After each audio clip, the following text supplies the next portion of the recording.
Hello, I'm Derek Tafuma. I just wanted to talk to you about an article that I wrote today, in fact, yesterday.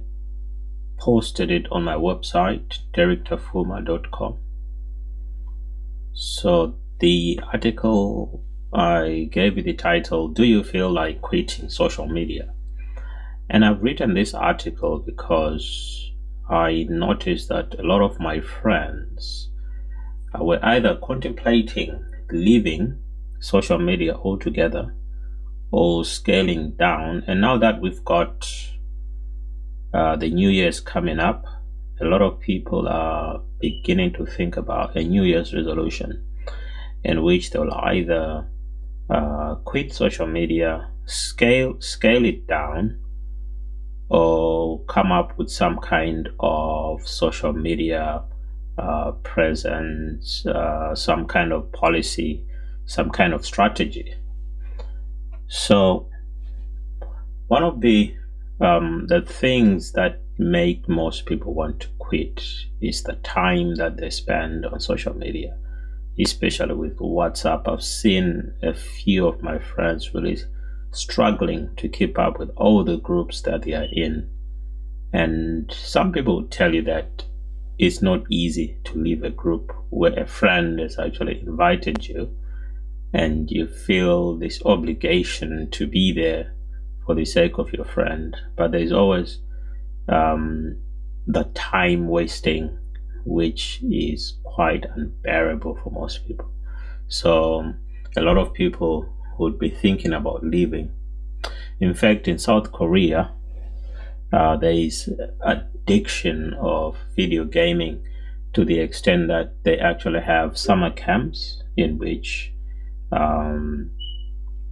they try to digitally detox, especially young kids who have become addicted to video gaming. But here we're just talking about social media, and it's become quite a waste of time for some people. Okay, so I'll just go through some of the things that I came up with, some of the ideas that I put down. Okay, so as much as you're making friends on social networks, you're also creating enemies. I think that's one of the things that people feel like they are creating enemies on social networks. And so instead of continuing with that relationship in which they are creating enemies, they would rather just leave the social network.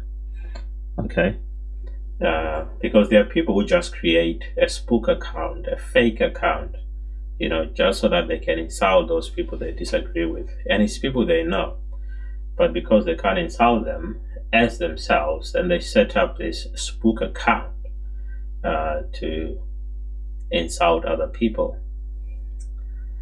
And the other ideas that I came up with was maybe you could come up with a strategy. Maybe you could maybe you could use it for something specific. So let's say you have got a product that you sell, so you might want to use social media to market your product. So instead of spending time just arguing with people, quarreling, you might want to just maybe use it for marketing some products. Okay. So I also wrote that the technological advances have made it possible for the current social media platforms to get attention from its users. So actually,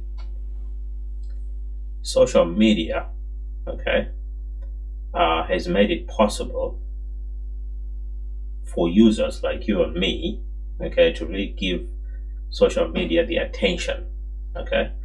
But at the same time, it is this attention that marketers need to sell us stuff. So they need us to pay attention to those social media platforms, and in return, they can target some product or service that they want to sell to us. Okay. So one of the things also that I talked about is the fact that people are trying to use WhatsApp as a platform for say organizing businesses, so setting up, working together, from a distance. And I did write an article in which I talked about the fact that instead of using WhatsApp, they could try using project management and team-wide communications platforms like Slack and Asana. They are quite good for that kind of thing. Okay, and how do you survive the social media blitz without a strategy? It's really difficult. So think about what you're doing with your posts. Are you providing any value with your posts? Are you interacting with people? Are you trying to sell something? Or you're just socializing and quarreling all day? Do you have a political agenda perhaps? Okay, so unless you've got a strategy predicated on a personal brand and it's not in contradiction with your daily life, then what you get is the feeling that you're wasting time. But that's because a lot of people they've got a social media presence which is very different from their day-to-day life. Okay, so because there is that difference in the way they are living their life online and the way they are living their life in the real world, they feel like it is a waste of time. But imagine if it was your social media presence was actually in sync with your line of work. Okay, then that should not feel like you're wasting time. Okay, if you look at some of the politicians on social media, they are talking politics on social media and they are politicians. Then you get maybe doctors or nurses or teachers, who are talking politics, but in the real world they are doing something else. So there's that feeling that maybe you're wasting time, so you're not giving enough attention to your actual job. But if you're a teacher and you're actually on social media, what you're doing is growing your brand as a teacher and maybe giving advice on examinations and stuff like that.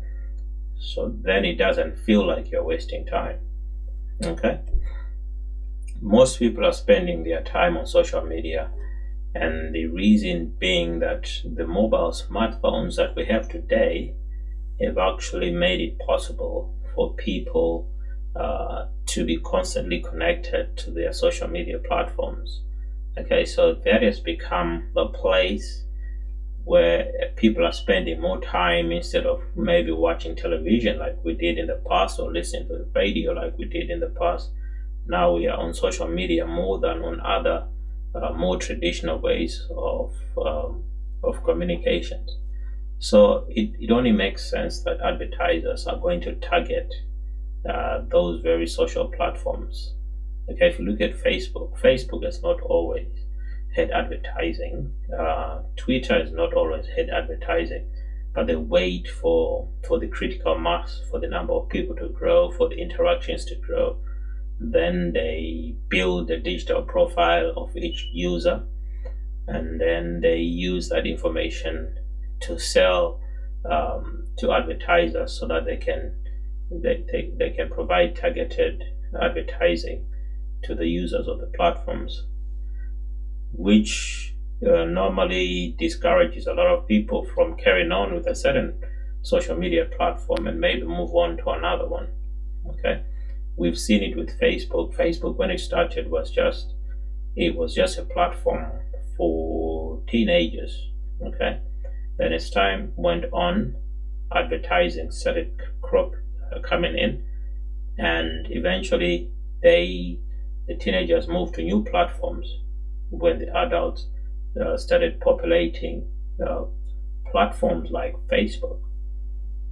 Okay, so the other thing, I think the last thing that I could talk about, I just asked a few questions on what your personal experience with social media has been. Have you felt like quitting, or have you quit and then returned to some of them? my advice is, if you're going to quit, don't announce it, because if you do, family and friends will just make you regret quitting. I would say, instead of quitting, just try to take breaks once in a while. Take a week break from a certain social media platform. Choose the people that you're going to discuss issues with. You can't discuss issues with everyone. You cannot be friends with everyone. So you want to choose the people that you're having discussions with on social media. Okay, so let me know in the comments below if you've had a different experience from what I've just been talking about.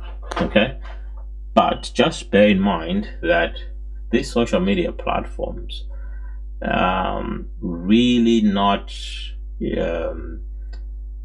suitable, okay, as much to the individual as it is to businesses. Businesses benefit more because businesses are looking for platforms where a lot of people are congregating.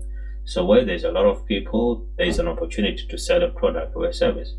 So because we don't pay to be on Facebook, we actually the product, because our information is being used to target adverts or us to try and sell us something. Everyone is trying to sell you something.